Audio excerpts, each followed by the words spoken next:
Hi everyone, कैसे हैं आप सब लोग। आशा करती हूँ कि आप सब लोग बहुत बढ़िया होंगे। हम पढ़ रहे हैं लीनियर अलजेब्रा।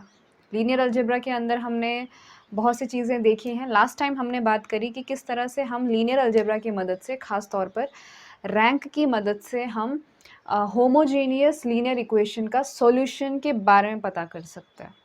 और आज के वीडियो लेक्चर में हम बात करने वाले हैं about system of linear non homogeneous equation. Homogeneous और नॉन होमोजीनियस में यही फ़र्क है कि अगर मान लीजिए मैंने कुछ सेट ऑफ इक्वेशन ले लें, जैसे कि ये ले लिया मैंने कि a11 x1 plus a12 x2 up to so on a1n xn is equal to b1। उसी तरह से ये जो हैं आपके m कितने इक्वेशन है, m इक्वेशंस है और n क्या है, अननोन्स हैं। और ये नॉन होमोजीनियस इसीलिए क्योंकि यहाँ पे जो ये b1 b2 up to so on bm है, ये ज़रूरी नहीं है कि सारे के सारे क्या हो, ज़ीरो हों। तो they all are not zero, ठीक है। और जबकि होमोजीनियस में क्या होते हैं, सारे क्या होते हैं, ज़ीरो होते हैं।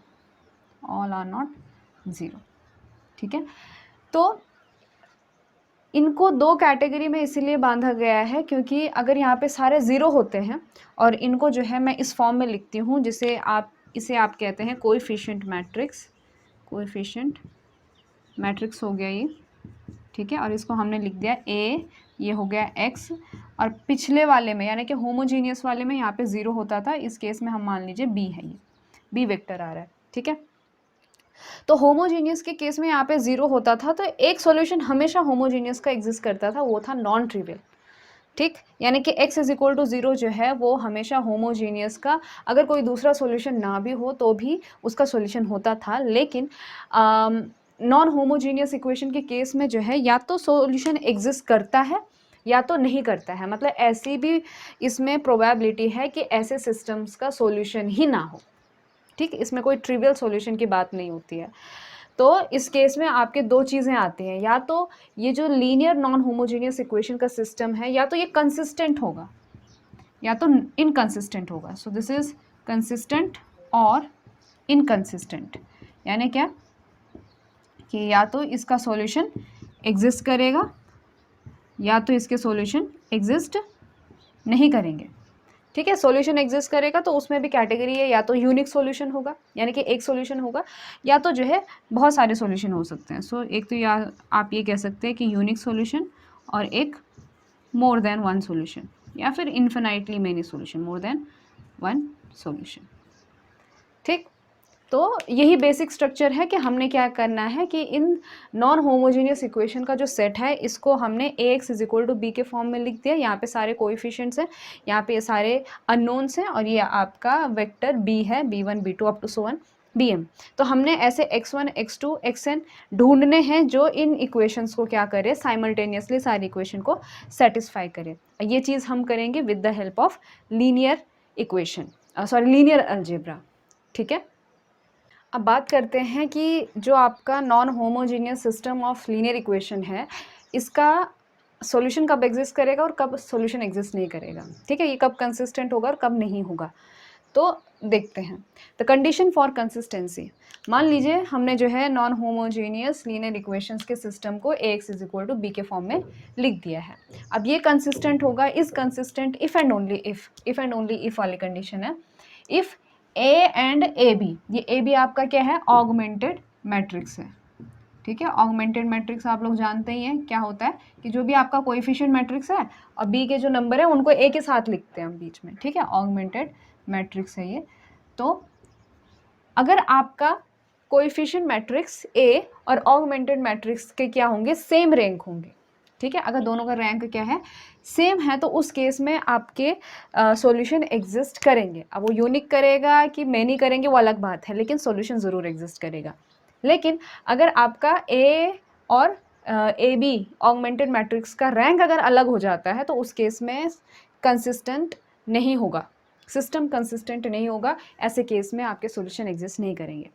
अब बात करते हैं नेचर ऑफ सॉल्यूशन। देखिए, जो भी मैं आपको बता रही हूँ कि इनका वैसे प्रूफ भी मैं दे सकती हूँ, लेकिन वो उतना इंपॉर्टेंट नहीं है बिकॉज एग्जाम्पल सॉल्व करेंगे हम। तो जब आप एग्जाम्पल सॉल्व करेंगे, हम 2-3 एग्जाम्पल सॉल्व करने वाले हैं, तो वहाँ पे आपको इनका रीज़न समझ में आएगा कि क्यों अगर रैंक अलग हो जाएगा तो सॉल्यूशन एग्जिस्ट क्यों नहीं करेगा, ठीक है। सेम होने पर क्यों सॉल्यूशन एग्जिस्ट करेगा, यूनिक सॉल्यूशन क्यों एग्जिस्ट करेगा, इन्फिनाइटली मेनी सॉल्यूशन क्यों एग्जिस्ट करेगा, जीरो सॉल्यूशन क्यों होगा, ये सब आप तब आपको समझ में आएगा जब एग्जाम्पल सॉल्व करेंगे। लेकिन फिलहाल आपको ये चीज़ समझ लेनी है, ध्यान में रखनी है कि अब बात करते हैं नेचर ऑफ सॉल्यूशन। तो पहली बात ये कि कंसिस्टेंट कब होगा, जब उसके रैंक दोनों के बराबर होंगे, ए और ऑगमेंटेड मैट्रिक्स ए बी के। ठीक है। तो ऑब्वियसली जो पहला केस है कि नो सॉल्यूशन, यानी कि सॉल्यूशन एग्जिस्ट कब नहीं करेंगे, जब ए और ए बी का रैंक दोनों का सेम नहीं होगा। ठीक है। ये आपका ऑगमेंटेड मैट्रिक्स ए बी है, उसका रैंक और कोएफिशिएंट मैट्रिक्स ए का रैंक अगर सेम नहीं आता है तो उस केस में सॉल्यूशन ही एग्जिस्ट नहीं करेंगे उस non homogeneous system of equation के। दूसरी बात कि यूनिक सॉल्यूशन कब होगा, तो ऑब्वियसली सॉल्यूशन एग्जिस्ट कर रहा है तो दोनों के रैंक को बराबर होना ज़रूरी है। मान लीजिए वो आर है, और ये यूनिक कब करेगा, जब आपका जो है आर एन के बराबर हो जाएगा, और एन क्या है, नंबर ऑफ वेरिएबल्स, या फिर आप कह लो कि नंबर ऑफ अननोन्स। ठीक है। तो जितने नंबर ऑफ अननोन्स हैं अगर उतने के बराबर ही आपका रैंक आ जाता है, मान लीजिए एक्स वाई जेड के फॉर्म में होमोजेनियस इक्वेशन दी गई है और आपका जो आर है वो भी 3 आ जाता है, एक्स वाई जेड 3 अननोन है, आर भी अगर 3 आ जाता है, उस केस में ऐसे non homogeneous system of equation का यूनिक सॉल्यूशन एग्जिस्ट करेगा। ठीक है। और तीसरा केस इन्फिनाइटली मेनी सॉल्यूशन, तो ऑब्वियसली सॉल्यूशन एग्जिस्ट कर रहा है तो दोनों का रैंक तो सेम होगा आर, लेकिन इस केस में आपका जो आर है वो नंबर ऑफ अननोन से कम हो जाएगा।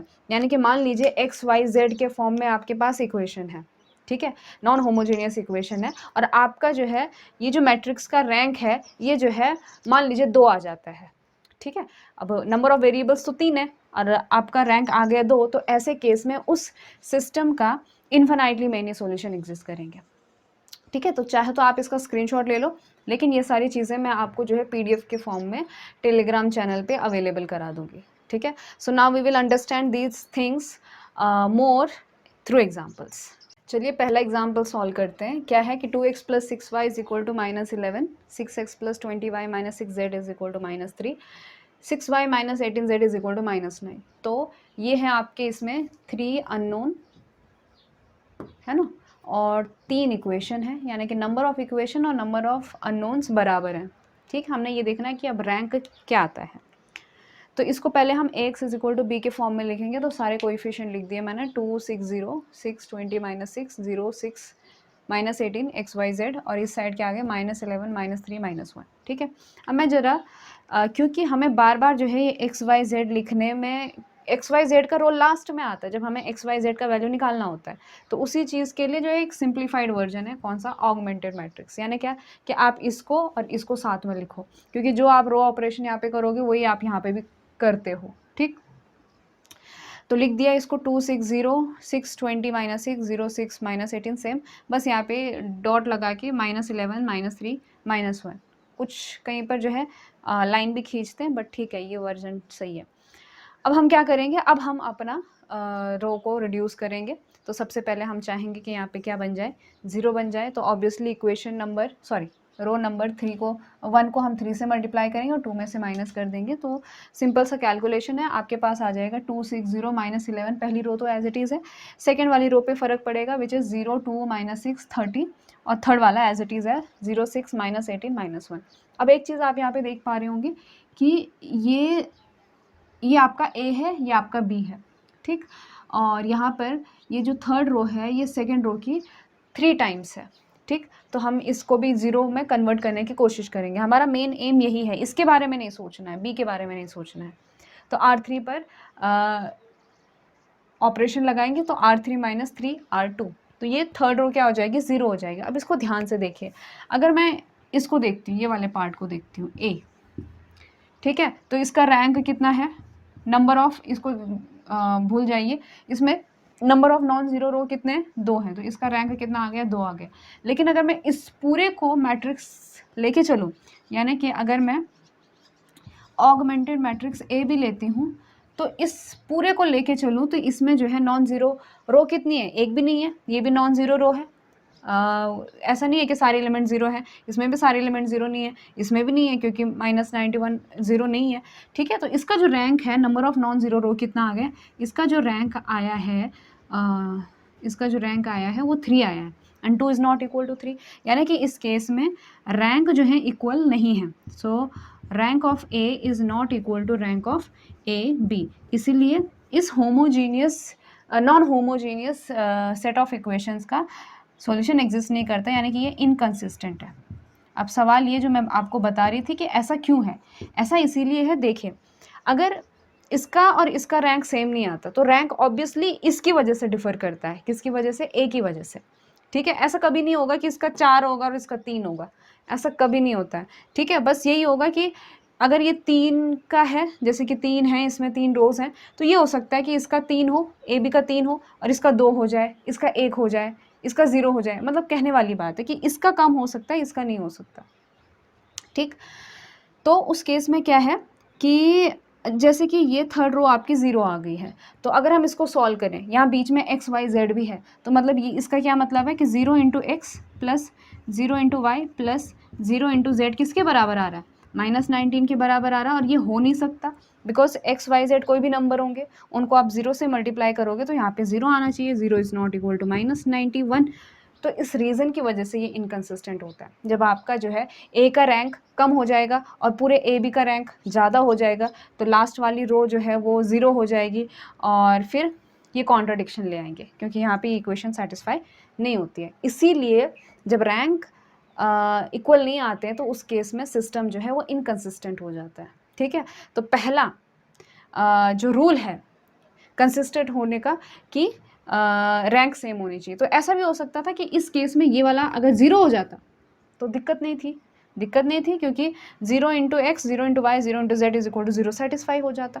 तो हम जो है बाकी की 2 रो की मदद से सॉल्यूशन फाइंड करते हैं, ठीक है। तो ये आपका पहला केस हो गया जब सॉल्यूशन एग्जिस्ट नहीं करता है। चलिए एक और एग्जाम्पल देखते हैं। फिर से हमारे पास एक नॉन होमोजीनियस सिस्टम का इक्वेशन है कि x plus y plus z is equal to 6, x plus 2y plus 3z is equal to 14, x plus 4y plus 7z is equal to 30, ठीक है। इसको जो है मैंने ऑगमेंटेड मैट्रिक्स के रूप में लिख दिया है। सो सारे ये आपके कोएफिशिएंट मैट्रिक्स हो गए और ये आपका 6, 14, 30 जो है वो b हो गया। फिर अब हमने क्या स्ट्रैटेजी रहती है कि हम इसको और इसको 0 बना दें, राइट। तो R2 पे क्या ट्रांसफॉर्मेशन लगाएंगे, R2 में से R1 माइनस कर देंगे, R3 पे क्या ट्रांसफॉर्मेशन लगाएंगे, R3 में से R1 माइनस कर देंगे। So it is 1 - 1 0, 2 - 1 is 1, 3 - 1 is 2, 14 में से 6 गए 8, उसी तरह से 1 में से 1 गए 0, 4 - 1 इज़ 3, 7 - 1 इज़ 6, 24, ठीक। अब जो है इसको और रिड्यूस कर सकते हैं, क्योंकि यहाँ पे आपको साफ साफ दिखाई दे रहा है कि जो आपकी रो 3 है वो रो 2 की डबल है, यानी कि we will apply transformation on row 3 will get converted into वो कैसे R3 - 2 R2 करेंगे, ठीक है। तो ये आपका बन जाएगा पहला row as it is, second row as it is, third वाले पे क्या करेंगे 3 से मल्टीप्लाई करेंगे तो ये 0 0 और 8 3 24, ये भी 0 हो जाएगा। तो अब देखो ये है आपका A और ये है आपका पूरा A B. So this is A and this is A B augmented matrix. तो एक चीज़ यहाँ पे दिख रही है कि अगर मैं सिर्फ ए लूँ तो कितना number of non zero row है, 2 है, ठीक है। तो इसका रैंक कितना हो गया, 2 हो गया। और अगर मैं ए बी लूँ यानी कि ऑगमेंटेड मैट्रिक्स लूँ, ये पूरा लेती हूँ, तो भी इसके अंदर number of non zero row कितनी है, 2 है, यानी कि रैंक ऑफ ए और रैंक ऑफ ए बी बराबर आ गए हैं, ठीक है। और कितना आया है, 2 आया है, ठीक। तो पहली बात तो ये कंसिस्टेंट है, दिस इज़ कंसिस्टेंट, मतलब इसके सॉल्यूशन होंगे। अब क्वेश्चन ये है कि एक सॉल्यूशन यानी कि यूनिक सॉल्यूशन होगा कि इन्फिनाइटली मेनी सॉल्यूशन होंगे, तो वो किस पे डिपेंड करेगा कि रैंक क्या है।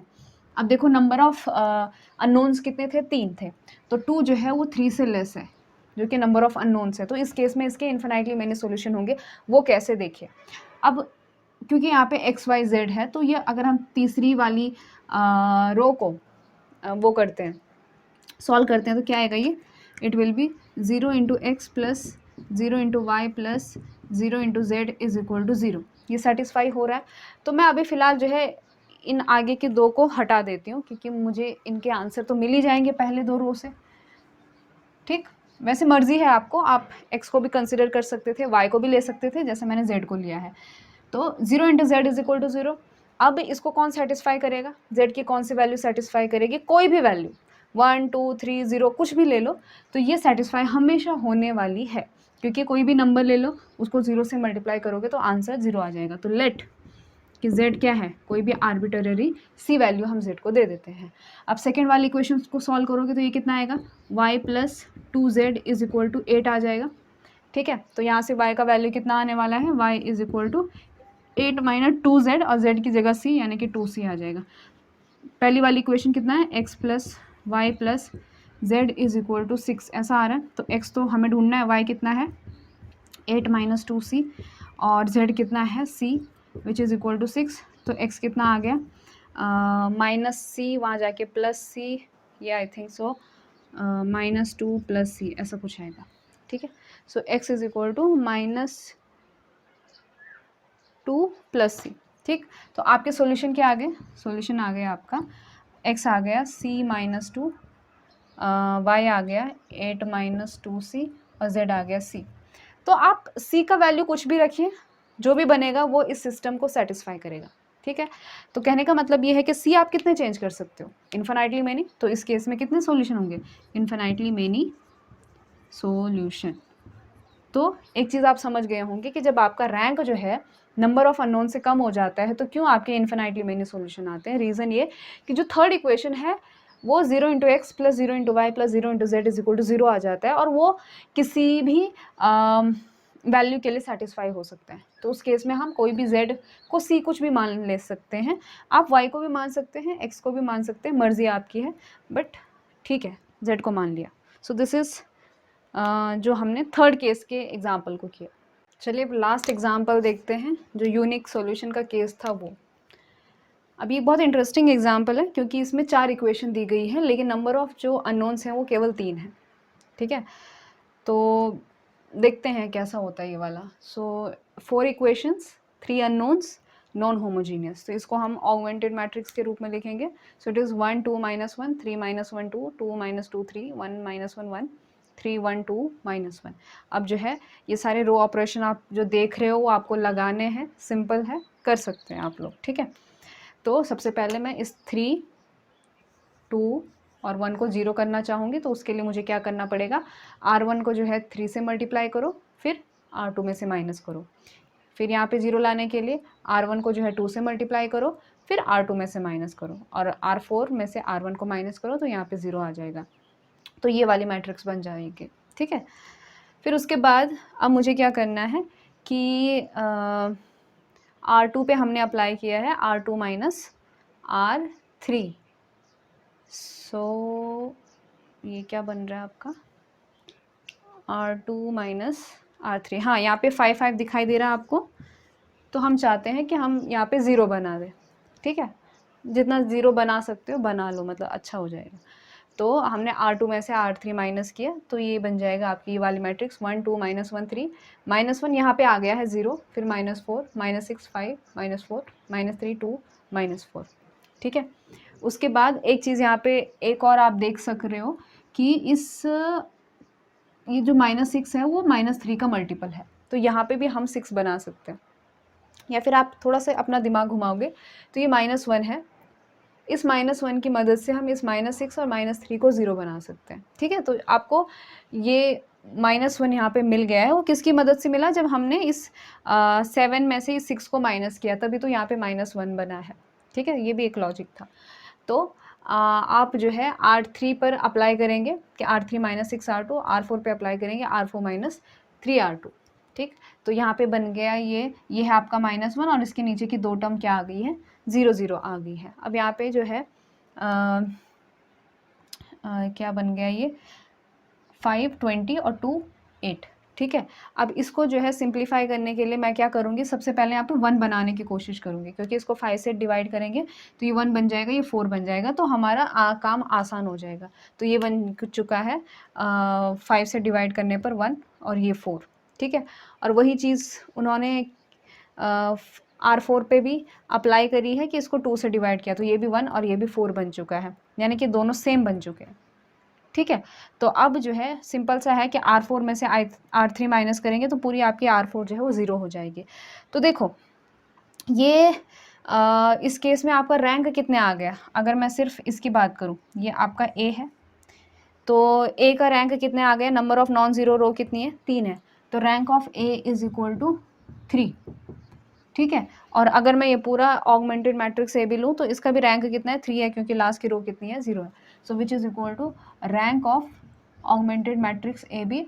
और ये किसके बराबर, ये n के बराबर है। n के बराबर यानी कि नंबर ऑफ अननोन्स के बराबर है। और एक चीज़ हमने देखी है कि जब रैंक और नंबर ऑफ अननोन्स बराबर होते हैं तो उस केस में आपका यूनिक सॉल्यूशन निकल के आता है। तो वो देखिए कैसे। अगर मैं ये लास्ट वाली इक्वेशन को सॉल्व करती हूँ तो 0x + 0y + z is equal to 4, यानी कि z इज इक्वल टू कितना आ गया, 4 आ गया। उसके बाद सेकेंड वाली इक्वेशन को अब हम बैक सब्सटीट्यूशन करते हैं इसमें, ठीक है। तो ये 0x है, ये 0z है, तो -y इज इक्वल टू -4, तो y भी कितना आ गया, 4 आ गया। तो z भी 4 माइनस भी 4, अब x कितना आएगा, x + 2y - z is equal to 3। तो x + 2y यानी कि 8 -4 यानी कि 4 3 4, तो x कितना, -1। तो ये आपका सॉल्यूशन है, -1 4 4। तो अब इसमें कहीं पे c नहीं है, ठीक है। अब c नहीं है तो आप वैल्यू चेंज नहीं कर सकते, तो वैल्यू चेंज नहीं कर सकते तो यही एक इसका सॉल्यूशन है, एकमात्र सॉल्यूशन, यूनिक सॉल्यूशन, -1 4 4, ठीक है। तो ऐसे जो है आपका यूनिक सॉल्यूशन आ चुका है। तो ये बहुत सिंपल सा लॉजिक था। जितने नंबर ऑफ अननोन्स होंगे उतने नंबर ऑफ, अगर आपका रैंक आ गया है तो उस केस में आपका यूनिक सॉल्यूशन एग्जिस्ट करेगा। रीज़न सिंपल है कि उस केस में हम जो है किसी भी एक अननोन को जो है सी नहीं देते हैं, ठीक है। सो उस रीज़न की वजह से उस रीज़न की वजह से यूनिक सॉल्यूशन आ जाता है, ठीक है। So this was system of non homogeneous equation. उसका जो नेचर ऑफ सॉल्यूशन है और रैंक है, ये दोनों कैसे कोरिलेट करते हैं, कैसे हम रैंक से जो है नेचर निकाल सकते हैं सॉल्यूशन का, और कैसे सॉल्यूशन भी फाइंड कर सकते हैं, वो आज हमने देख लिया है। तो आई होप आपको जो है होमोजीनियस सिस्टम और नॉन होमोजीनियस सिस्टम के सॉल्यूशन के बारे में पता चला हो और किस तरह से लीनियर अलजेब्रा जो है उनको सॉल्व करने में मदद करता है, ठीक है। So see you in the next video lecture with another concept in linear algebra. Thank you.